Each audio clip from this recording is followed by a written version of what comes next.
প্রিয় দর্শক, প্রাচীনকালে উড়ন্ত সিংহাসনকে শুধুমাত্র অলৌকিক ঘটনা এবং জিনপরির রূপকথার অংশ হিসাবে বিবেচনা করা হতো। কিন্তু বর্তমান আধুনিক বৈজ্ঞানিক অগ্রগতির যুগে বৈজ্ঞানিক প্রযুক্তি ব্যবহার করে তৈরি উড়োজাহাজ, মহাকাশযান, জেট প্লেনগুলো প্রমাণ করেছে যে আধুনিক মানুষের জন্য বাতাসে উড়ে বেড়ানো কোনো কঠিন কিছু নয়। কিন্তু হাজার হাজার বছর আগে আল্লাহর নবী হজরত সুলাইমান আলাইহিস সালামকে আল্লাহ তাআলা এমন একটি উড়ন্ত সিংহাসন দিয়েছিলেন যা আজকের আধুনিক যুগের বিমান এবং উড়োজাহাজের চেয়ে অনেক গুণ বেশি দ্রুতগতি সম্পন্ন ছিল, এবং এর এমন সব বৈশিষ্ট্য ছিল যে বর্তমানের আধুনিক যুগের বিমান এবং মহাকাশ যানগুলো সেই সিংহাসনের 10 ভাগের 1 ভাগও যোগ্যতায় পৌঁছাতে পারেনি।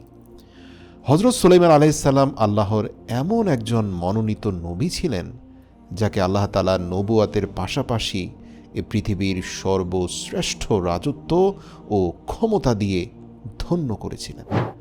হজরত সুলাইমান আলাইহিস সালাম 700 বছরেরও বেশি সময় ধরে পৃথিবীর পূর্ব থেকে পশ্চিম পর্যন্ত সমগ্র জমিনের সমস্ত মাখলুকদের উপর রাজত্ব ও শাসন করেছিলেন। এই বিশাল রাজত্ব ছিল হজরত সুলাইমান আলাইহিস সালামের দোয়ার ফল, যা তিনি আল্লাহ তাআলার দরবারে করেছিলেন।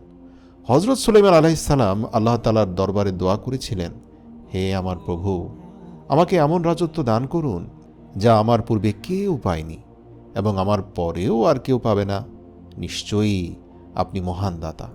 তো এরপর আল্লাহ তাআলা হজরত সুলাইমান আলাইহিস সালামের দোয়া সাথে সাথে কবুল করলেন। আল্লাহ তাআলা মানুষের পাশাপাশি জিন এবং অন্য সকল প্রাণীদেরকে হজরত সুলাইমান আলাইহিস সালামের অনুগত করে দিয়েছিলেন। এমনকি বাতাসকেও তার বশীভূত করে দেওয়া হয়েছিল, অর্থাৎ হজরত সুলাইমান চাইলে যে কোনো দিকে বাতাসকে প্রবাহিত করতে পারতেন এবং সব প্রাণীর কথা তিনি বুঝতে পারতেন, তাদের সাথে কথাও বলতে পারতেন।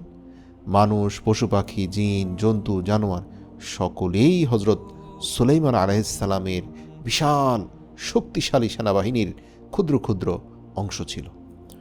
হজরত সুলাইমান আলাইহিস সালাম যখন শাসনভার গ্রহণ করেন তখন তিনি একটি জাঁকজমকপূর্ণ সিংহাসন নির্মাণের নির্দেশ দেন তার জিন বাহিনীকে, যার দৈর্ঘ্য ছিল 3 ক্রোশ লম্বা। 1 ক্রোশ সমান 3 কিলোমিটার, মানে 2 মাইলের কিছু বেশি। তো জিনেরা বহু বছর ধরে অত্যন্ত পরিশ্রম করে এই বিশাল দানবীয় সিংহাসন তৈরি করেছিলেন। এই সিংহাসনটি হাতির দাঁত দ্বারা নির্মাণ করা হয়েছিল, যা লাল ফিরোজা পান্নার মতো পাথরে ঢাকা ছিল, এবং এর চারপাশে সোনার তৈরি ইট বসানো হয়। সিংহাসনটির 4 কোণায় এমন বিরল গাছ ছিল যার শাখাগুলো ছিল সোনার তৈরি। এই সিংহাসনটির ডানে এবং বামে 1000 সোনার তৈরি চেহার রাখা হয়েছিল, যার উপর হজরত সুলাইমান আলাইহিস সালামের মন্ত্রীরা এবং দরবারের লোকেরা বসতেন। এই সিংহাসনটিকে ঐতিহাসিকরা তখ্ত এ তাউজ বলতো। এই সিংহাসনটিকে পৃথিবীর সবচেয়ে সম্মানিত এবং শক্তিশালী সিংহাসন বলা হতো। হজরত সুলাইমান আলাইহিস সালাম যখন এই সিংহাসনে বসতেন তখন সমস্ত পাখিরা সিংহাসনের উপর দিয়ে উড়ে যেত।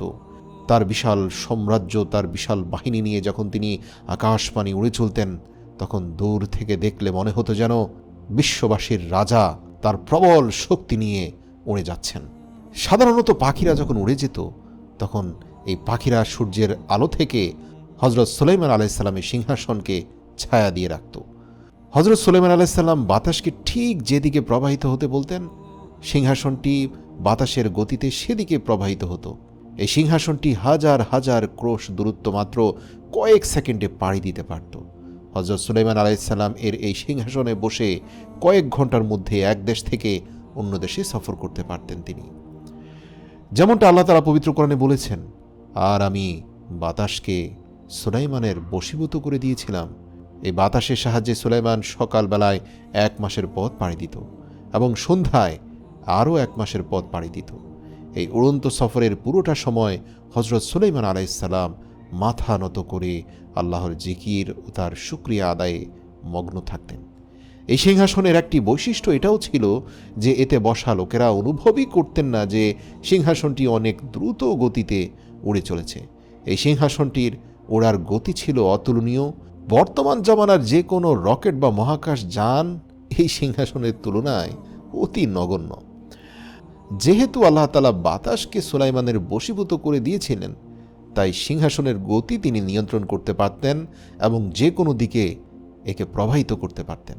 তবে হযরত সুলাইমান আলাইহিসসালাম সর্বদা আল্লাহ তাআলার এই নিয়ামতের শুকরিয়া আদায় করতেন এবং সর্বদা আল্লাহ তাআলার নিকট প্রার্থনা করতে থাকতেন।